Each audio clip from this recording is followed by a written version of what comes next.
오늘 우리에게 주시는 하나님의 말씀은 고린도후서 4장 10절에서 18절까지의 말씀입니다. 다 함께 일어나셔서 하나님의 말씀을 경청하겠습니다. 우리가 항상 예수의 죽음을 몸에 짊어짐은 예수의 생명이 또한 우리 몸에 나타나게 하려 함이라.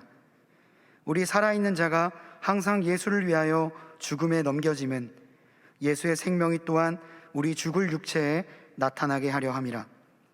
그런즉 사망은 우리 안에서 역사하고 생명은 너희 안에서 역사하느니라. 기록된 바 내가 믿었으므로 말하였다 한 것 같이 우리가 같은 믿음의 마음을 가졌으니 우리도 믿었으므로 또한 말하노라. 주 예수를 다시 살리시니가 예수와 함께 우리도 다시 살리사 너희와 함께 그 앞에 서게 하실 줄을 아노라. 이는 모든 것이 너희를 위함이니 많은 사람의 감사로 말미암아 은혜가 더하여 넘쳐서 하나님께 영광을 돌리게 하려 함이라. 그러므로 우리가 낙심하지 아니하노니 우리의 겉사람은 낡아지나 우리의 속사람은 날로 새로워지도다. 우리가 잠시 받는 환난에 경한 것이 지극히 크고 영원한 영광에 중한 것을 우리에게 이루게 함이니 우리가 주목하는 것은 보이는 것이 아니요 보이지 않는 것이니 보이는 것은 잠깐이요 보이지 않는 것은 영원함이라. 이것은 하나님의 말씀입니다. 아멘. 한 지체가 저에게 이런 묵상을 나누어 준 적이 있습니다. 큰 결심을 하고 원래 다니던 전공이 아니라 다른 분야로 취직을 하게 되었답니다. 오랜 기간 마음에 품고 있는 일이었는지라 또 하나님께서 주시는 마음이란 생각이 들어서 열심히 일했다고 합니다. 근데 막상 일하다가 있다 보니 내 생각과는 좀 다르고 또한 그 안에서 적지 않은 상처도 받게 되었다고 합니다. 기대가 큰 만큼 실망도 컸다고 하네요. 결국 일을 그만두고 지금은 취업 준비를 하는 상태에 있었다고 합니다. 그 지체의 과거의 일은 단순한 해프닝을 넘어서 일종의 트라우마가 되어 있는 것처럼 보였습니다. 자신이 한 선택, 쏟았던 시간, 거기서 받았던 상처들이 복합적으로 그를 괴롭히는 것 같았어요. 결국 다시 원래 전공으로, 아니 지금 내가 방금 전에 했던 그 일만 아니면 된다라는 생각으로 열심히 길을 찾았다고 합니다. 그런데 이상하게도 계속 취업 공고는 뜨지 않고 오히려 이전에 나왔던 직종의 다양한 기회들이 열리기 시작했다는 거죠.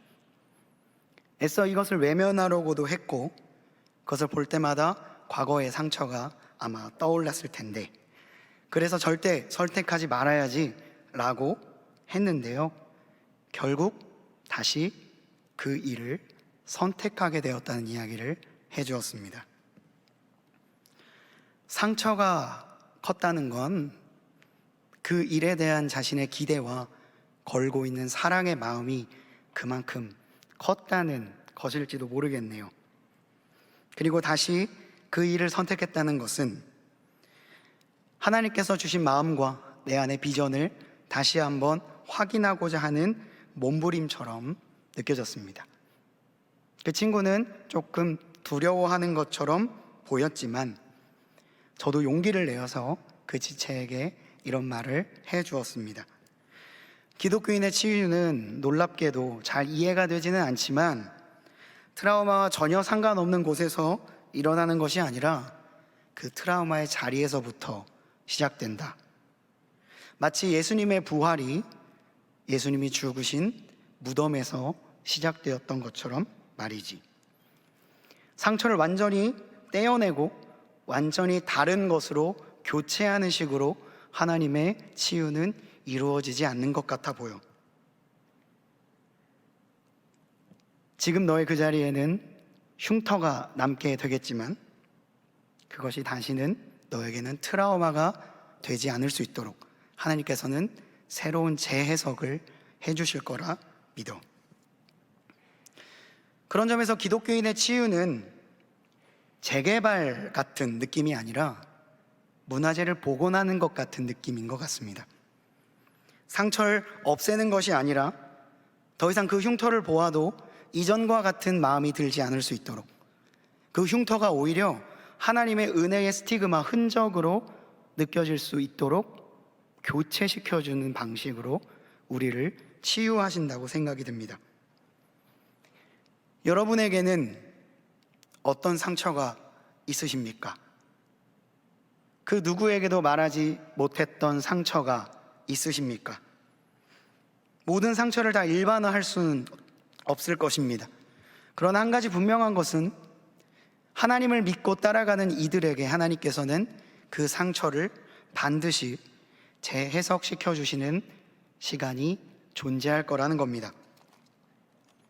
이전에는 숨기고 싶었던 나의 과거가 하나님을 향한 신앙 고백으로, 나의 간증으로, 그리고 나와 동일한 일을 겪고 있는 누군가를 다시 일어나게 할 수 있는 디딤돌로 하나님께서는 반드시 삼아 주실 겁니다.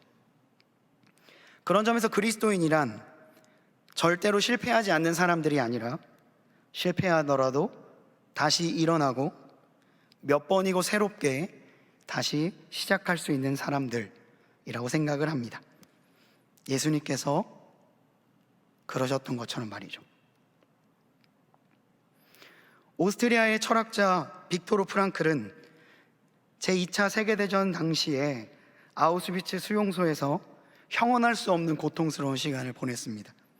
그러나 그곳에서 나를 만나 주셨던 하나님, 그리고 그곳에서 만났던 수많은 사람들의 이야기를 담아 죽음의 수용소라는 책을 만들었습니다. 그리고 놀랍게도 그 책에는 이러한 대목이 있습니다. 아무런 희망이 없다고 생각했던 그곳에도 도전이 있었고 기회가 있었다. 이 기회와 도전을 발견한 사람은 끝까지 살아남았고, 이 기회와 도전을 발견하지 못한 사람들은 실제로 죽기 전부터 죽음과 같은 삶을 살아갔다라고 기록하고 있었습니다. 사람에게 반드시 필요한 것이 있다면 그것은 아마 기회가 있다라는 생각일 겁니다. 앞으로 나에겐 기회가 없어. 나의 삶은 여기서 끝이야. 더 이상의 반전은 없어. 라고 생각하는 사람은 정말로 죽음을 미리 앞당겨서 사는 삶을 살아갈 수밖에 없을 겁니다. 그런 점에서 우리를 정말로 살아있게 하는 것은 화려한 의식주가 아니라 기회입니다. 내가 다시 한번 힘을 낼 수 있고, 내가 다시 한번 이 땅을 딛고 일어날 수 있다는 희망과 기회, 그것이 우리에게 반드시 필요한 그리스도인의 덕목이라고 생각을 합니다. 오늘 본문에서 바울은 고린도 교회의 교인들을 향하여 이렇게 말합니다. 16절의 초반부입니다.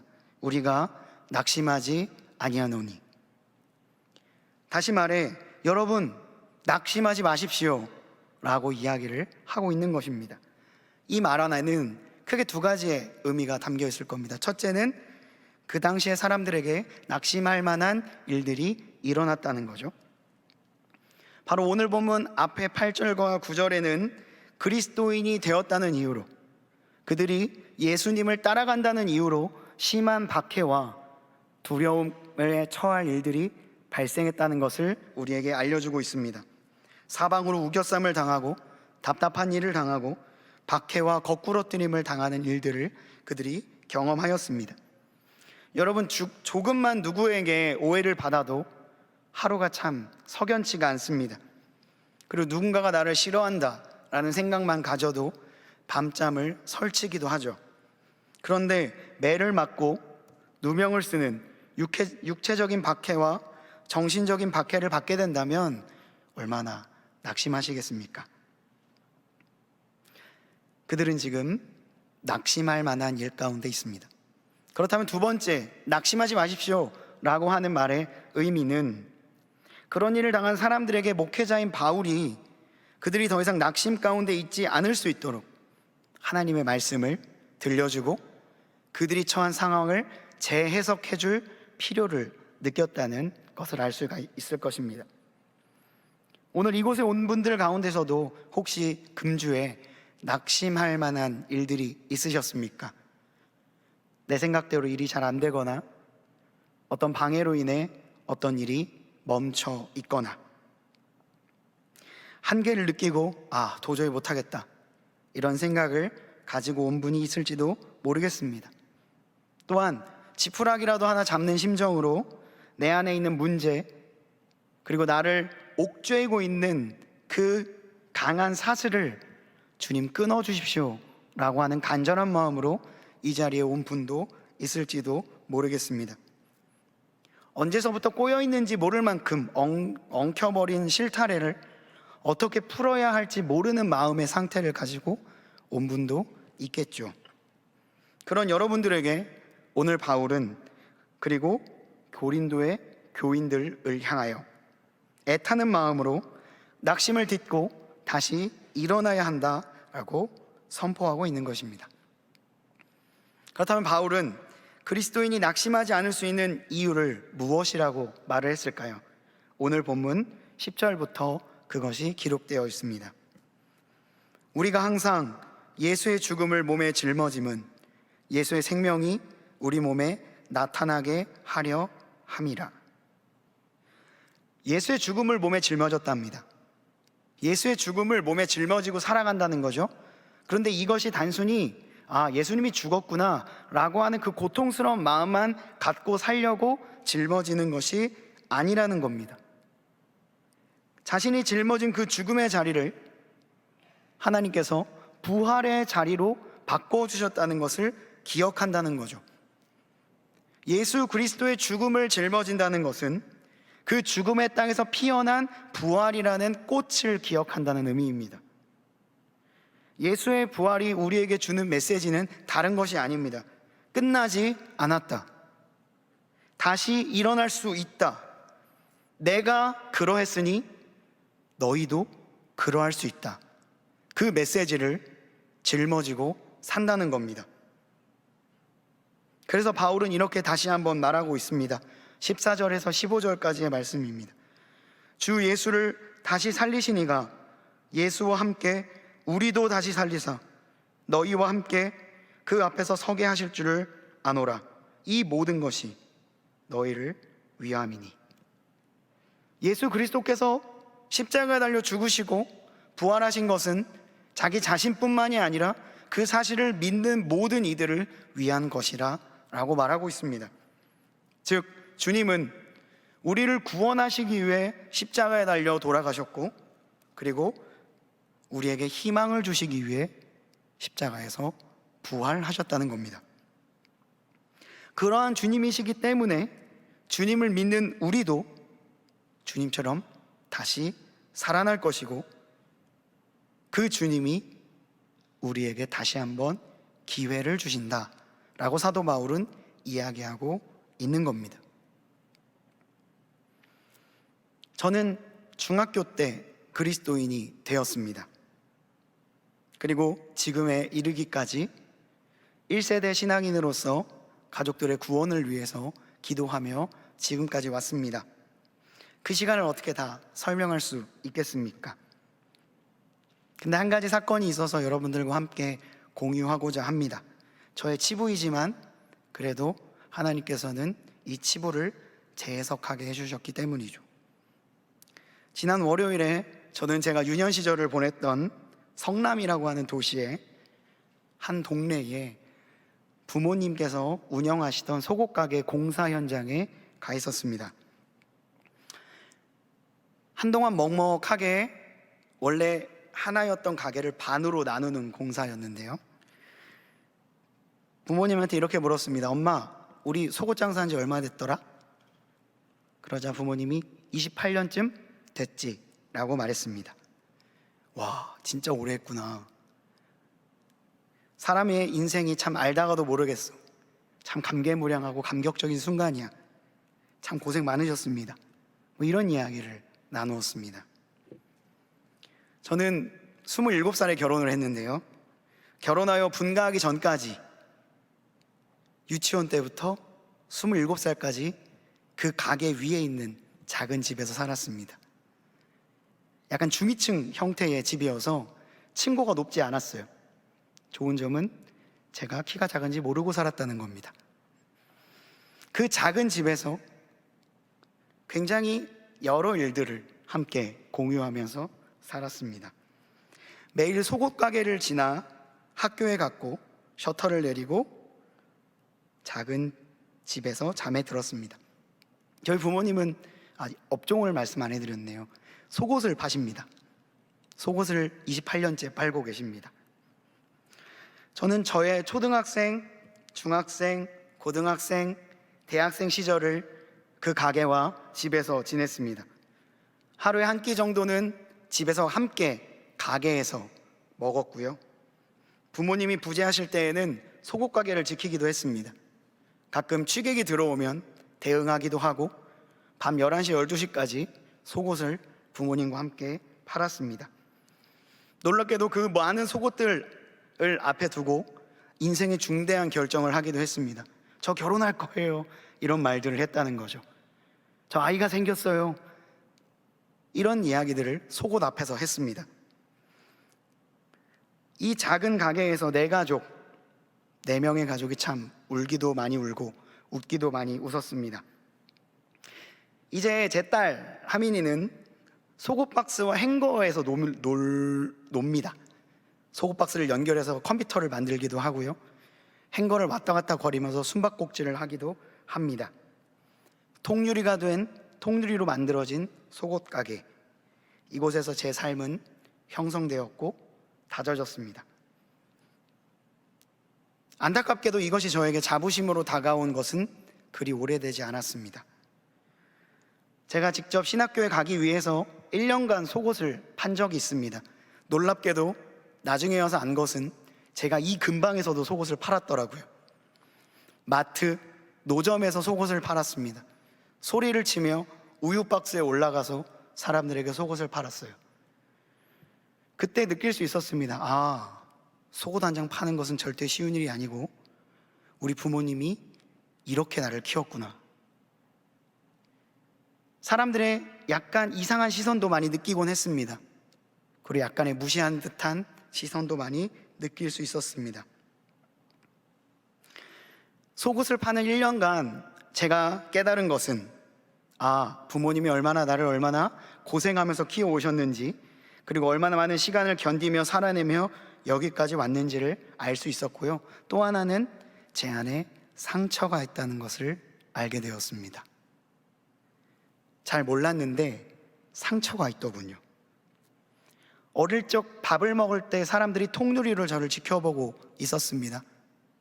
사람들은 그냥 힐끗 보고 가는 것이었지만 저는 내가 밥 먹는 모습을 누가 지켜본다고 생각을 했었습니다. 가게에 덩그러니 서 있는 나를 보며 사람들이 쳐다보는 것만 같았습니다. 인생의 중대한 기로를 결정할 때에도 사람들이 나를 쳐다보고 있다는 생각을 했습니다.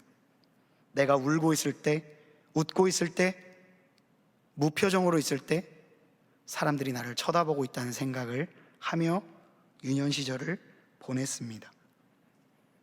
제가 어느새 사람들의 시선에 사로잡혀 있더라고요. 왜 이럴까? 저의 유년 시절이 그랬기 때문이었습니다. 그 상처를 발견한 날 참 많이 울었습니다. 내가 그래서 그렇게 힘들었구나. 내가 그래서 사람들과의 관계가 이렇게 어그러졌었구나. 왜 이렇게 자신감이 없었던 걸까?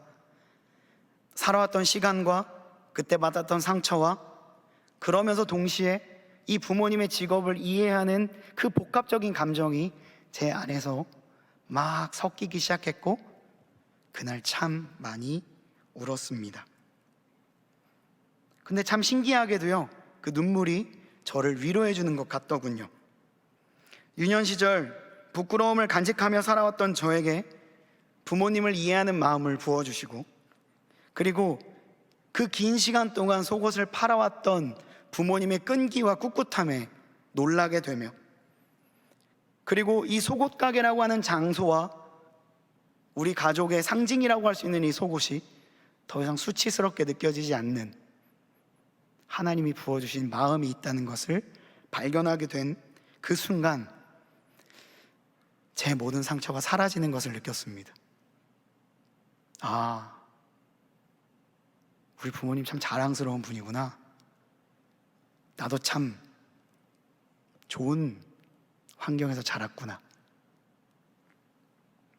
이제는 부모님의 직업을, 그리고 저의 유년 시절의 상처를 당당하고 아름답게 여기고 있습니다.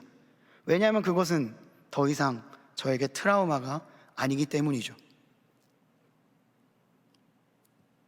사람의 인생이 참 재미있고 하나님의 인도하심이 신묘합니다. 저희 어머님은 지난 12월 1일 제32회 공인중개사 시험에 합격하셨습니다. 3년 전 저에게 이렇게 말씀하시더군요. 동철아, 공부를 좀 해보려고 해. 몇십 년간 공부라는 것은 해보지 않은 분이었습니다. 혹여나 누군가에게 소문이 날까봐 몰래 목사인 아들에게 기도를 요청한 것이었습니다. 몇십 년 만에 공부를 하는 게 쉬웠겠습니까? 낮에는 속옷을 팔고 밤에는 책을 보고 공부를 하셨습니다. 그렇게 3년 만에 60대의 나이에 공인중개사 시험을 합격하셨습니다. 제가 어렸을 때 공부했던 책상에서 이제 제 책은 다 빠지고 부모님의 책이 한가득 쌓여 있습니다. 제가 빌려드린 아이패드를 닳고 닳도록 공부하는 데 사용하셨고, 그 책이 너덜너덜해질 때까지 공부를 했습니다. 매일 밤마다요, 새벽까지. 그 밑에서 저희 아버지는 속옷을 팔았습니다. 제가 지난 월요일 날 갔던 공사 현장은 원래 두 칸이었던 가게를 하나는 속옷 가게로, 하나는 부동산으로 만드는 공사였습니다. 가게 이름을 그대로 본따 한 속옷 매체의 이름을 부동산 이름으로 바꿨습니다. 왜 속옷 가게 이름을 부동산 이름으로 할까? 사람들은 생각할 수 있겠지만 아니요, 당연히 그래야 할 겁니다.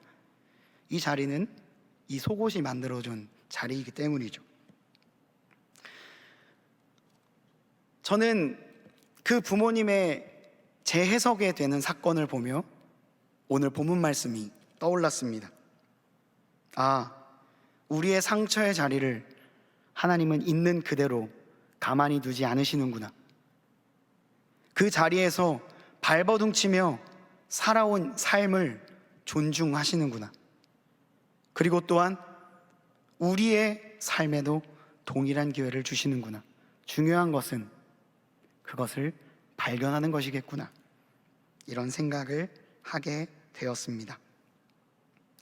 두 개로 나누어진 가게를 보며 살아온 세월에 대한 감사와 새로운 출발에 대한 감사가 더 극명하게 느껴지는 하루를 보냈었습니다. 바울은 낙심하고 있는 이들을 향해 이렇게 말합니다. 우리가 낙심하지 아니하노니 우리의 겉사람은 낡아지나 우리의 속사람은 날로 새로워지도다. 끝났다고 생각할지라도 아직 끝난 게 아닙니다. 모든 것이 무너졌다라고 생각하는 그 속에서도 희망은 언제나 피어납니다.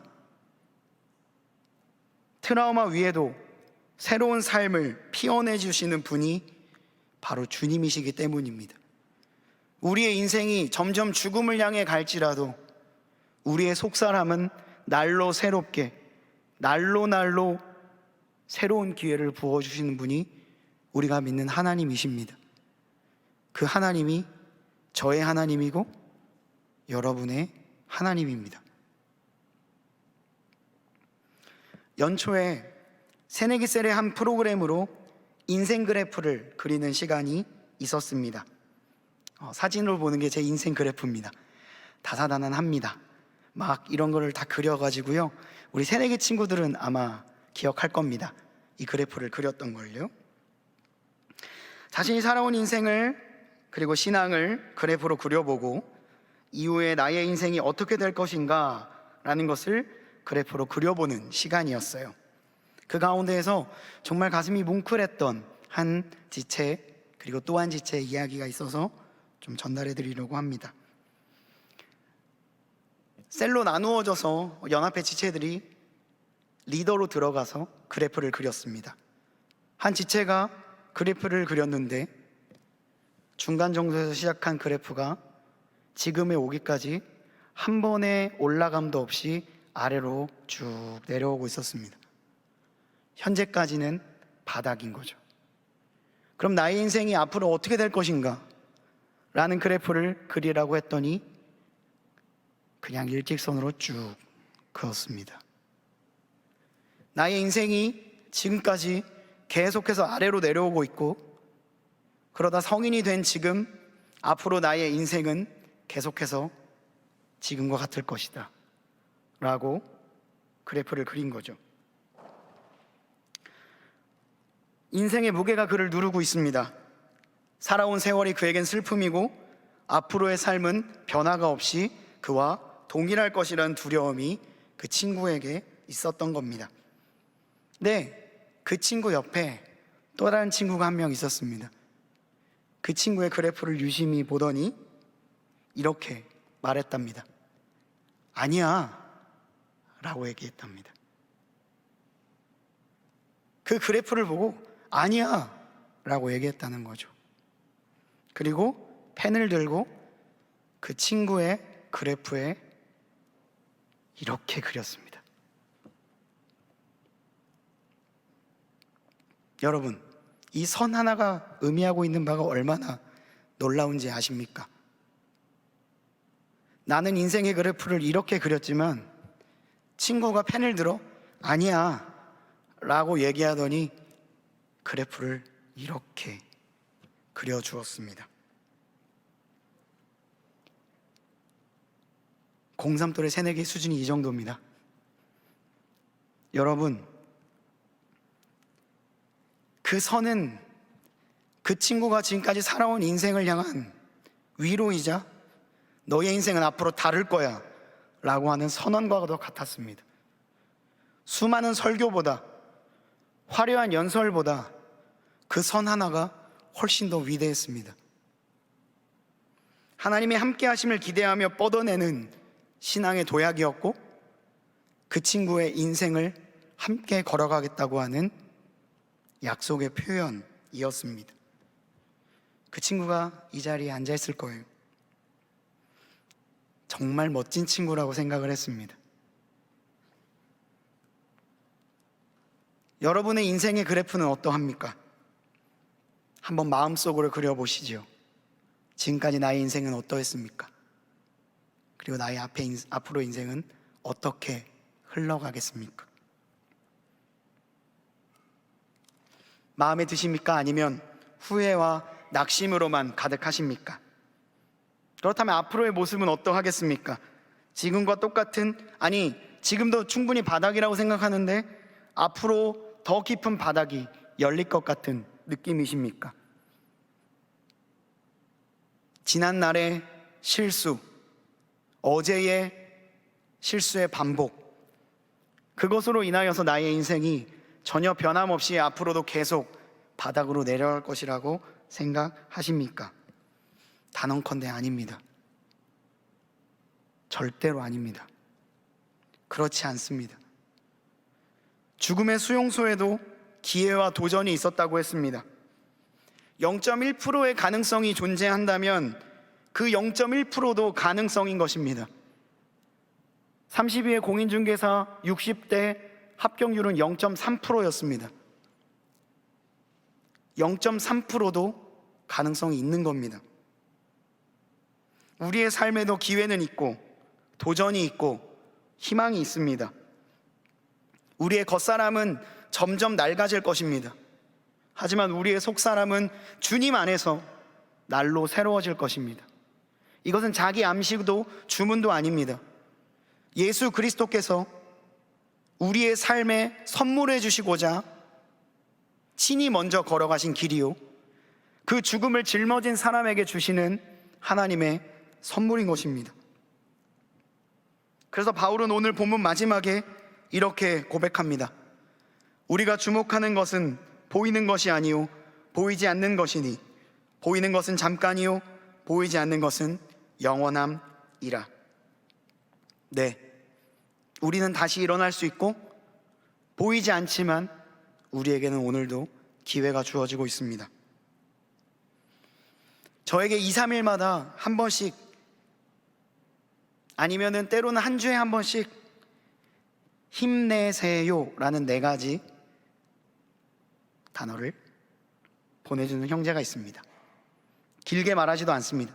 힘내세요. 이 친구는 왜 저에게 이런 문자를 보내는 걸까요? 엊그제에도 저에게 문자가 왔습니다. 그래서 평소에는 고마워, 힘내, 너도 힘내 이렇게 보냈는데요, 엊그제는 이 친구의 힘내라는 말이 정말 힘이 되더라고요. 그래서 이렇게 감사의 마음을 담아 카톡을 보냈습니다. 5월 4일 수요일 오전 8시 17분 힘내세요. 5월 13일 금요일 8시 57분 힘내세요. 5월 26일 오전 7시 17분 힘내세요. 그래서 이런 메시지를 보냈습니다. 네 문자가 나를 살렸고 너의 문자가 누군가를 살릴 것이다. 그러니까 너도 힘내라. 넵, 감사합니다. 귀엽습니다. 왜 이 친구는 저에게 힘내라고 말하는 걸까요? 이 외침은 저를 향한 외침이기도 하고 자기 자신을 향한 외침이기도 할 겁니다. 저도 힘내고 싶거든요. 그런 마음일 수도 있겠죠. 그런데 그가 했던 그 말이 누군가의 인생을 바꾼다는 것을 그가 알고 있을까요?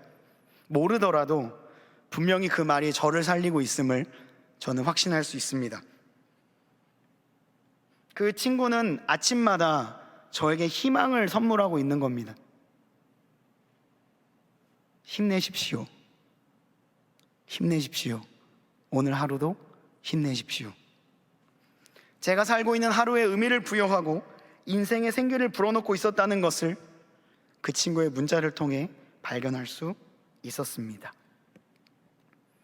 말씀을 마무리하고자 합니다. 기독교인이 가질 수 있는 최고의 무기, 기독교인이 가질 수 있는 최고의 무기가 무엇인지 아십니까? 바로 희망을 잃지 않는 겁니다.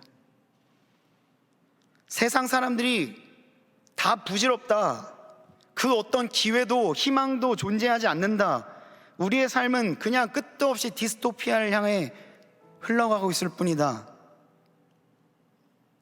많은 이야기를 할지라도 나는 부정한다. 아니야, 삶에는 기회가 있고 희망이 있어 라고 정면으로 부딪히는 것이 기독교인이 가질 수 있는 최고의 무기입니다. 부질없다고 말하는 사람들에게 아니야, 아주 작은 인생의 점도 다 의미가 있어. 내 인생에 쓸모없는 경험은 없어. 내가 만나는 모든 사람들이 나에겐 선생이고 기회이자 하나님께서 주신 선물이야. 지금 있는 이 고통도, 내가 만나고 있는 수많은 관계의 어려움도, 그리고 심지어 내 인생을 뒤흔들어 놓을 그 트라우마도 하나님은 나의 인생을 변화시키는 도구로 사용하실 수 있는 분이야. 그 하나님이 주시는 기회로 나는 오늘도 살아가고 내일도 살아갈 것이고 앞으로 그렇게 살 거야. 내 인생은 끝이 아니고 매일매일 새로운 시작이야. 이것이 우리가 할 수 있는 최고의 무기입니다.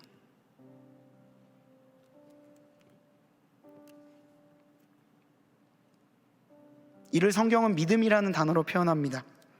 그리고 히브리서가 이 믿음을 바라는 것들의 실상이요 보이지 않는 것들의 증거라고 말하고 있는 거죠. 이 모든 것들이 응축된 단어가 있습니다. 바로 기회입니다. 그 기회가 오늘 당신에게도 주어집니다.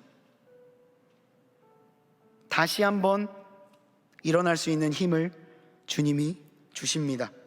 아직 시간이 많고 기회가 많습니다.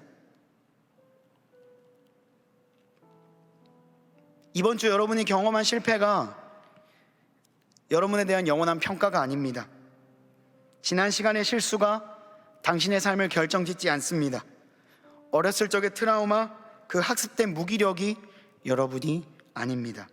하나님은 그 기억 위에 새로운 기억을, 그 트라우마 위에 부활의 꽃을 피워주실 것입니다. 그리고 당신의 인생을 그렇게 리핏할 것입니다. 우리의 인생을 가장 완벽하게 재조정할 수 있는 것은 기회를 주신 주님과 함께 다시 한번 시작하는 겁니다. 그러니까 절대로 희망을 버리지 마십시오. 절대로 여러분들의 인생을 쉽게 재단하지 마십시오. 여러분의 인생을 새롭게 이끌어 가실 주님을 의지하시고 하루 또 하루가 새로워지는 역사를 이끌어 주실 주님을 발견할 수 있는 우리 모두가 되기를 주님의 이름으로 간절히 소망합니다. 우리의 겉사람은 낡아지나 우리의 속사람은 주 안에서 날로 새로워질 것입니다. 기도하시겠습니다. 아버지 하나님, 감사합니다. 우리의 인생이 실패와 좌절, 낙심과 염려로 점철되어 있을지라도 그것이 아니다, 너의 삶에는 기회가 있다 말씀하여 주시는 주님을 의지합니다. 그 주님이 주시는 놀라우신 능력을 깨닫고 믿음으로 일어날 일을 기대하며 하루하루 또 새로운 삶을 결단하며 나아갈 수 있는 우리 모두가 될 수 있도록 주여 역사하여 주시옵소서. 이 모든 간구 우리 구주 예수 그리스도의 이름으로 기도드립니다. 아멘. 우리 말씀을 기억하며 다 함께 일어나셔서 선한 능력으로 함께 찬양하시겠습니다.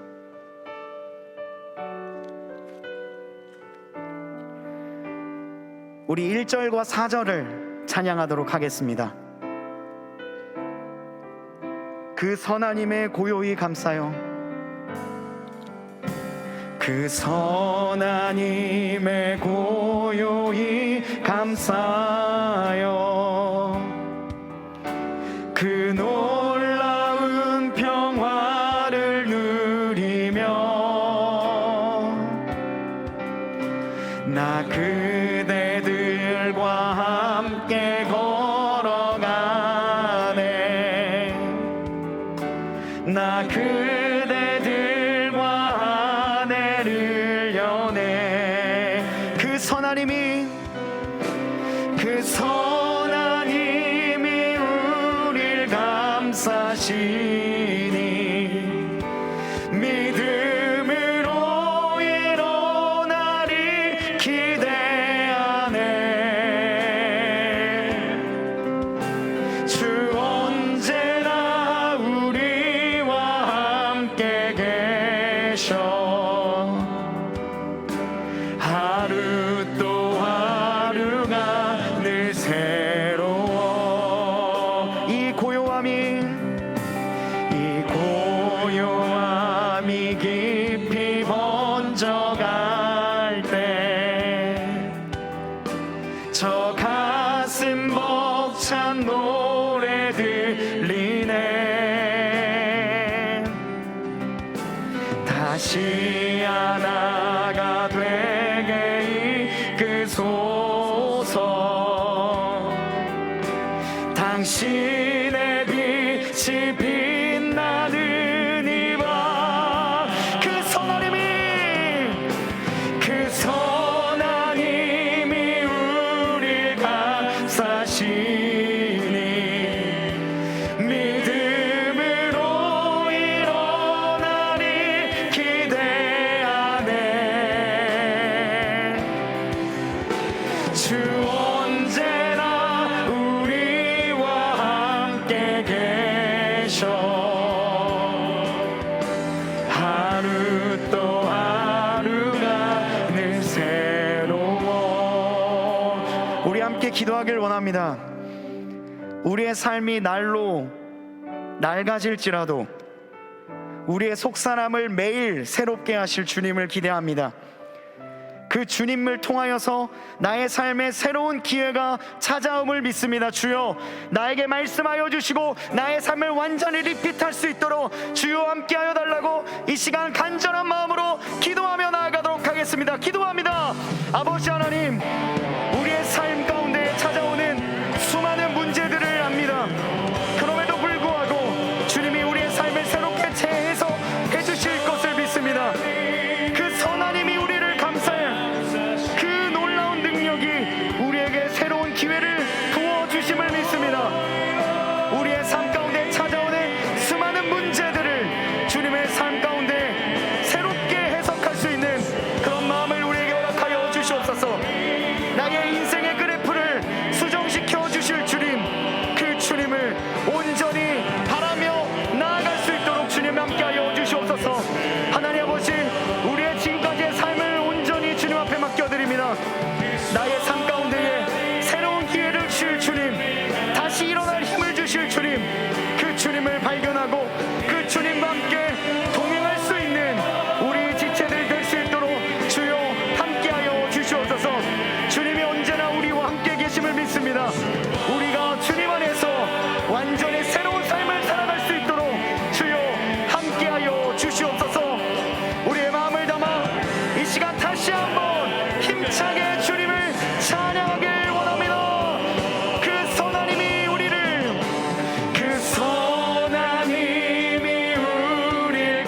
감싸시니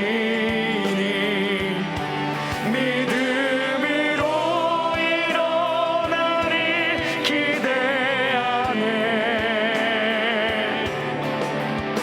주 언제나 우리와 함께 계셔. 하루 또 하루가 늘 새로워. 하루 또 하루가 늘 새로워. 한 번만 더 고백합시다. 하루 또 하루가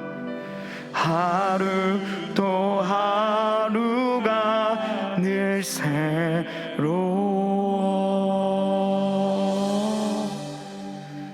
5월 이달의 말씀을 함께 믿음으로 선포하시겠습니다. 서로 친절하게 하며 불쌍히 여기며 서로 용서하기를 하나님이 그리스도 안에서 너희를 용서하심과 같이 하라. 아멘. 이제는 우리 구주 예수 그리스도의 은혜와 하나님의 사랑하심과 성령님의 교통하심이, 다시 시작하게 하시는 하나님, 다시 기회를 주시는 하나님, 넘어질지라도 또다시 일어나게 하시는 하나님을 의지하며 다시 한번 신앙의 모험을 떠날 것을 다짐하는 이곳에 모인 모든 주님의 자녀들 머리 위에, 이들의 학업과 일터, 가정과 만나는 모든 사람들 위해 이제로부터 영원토록 함께 하시기를 간절히 축원하옵나이다. 아멘.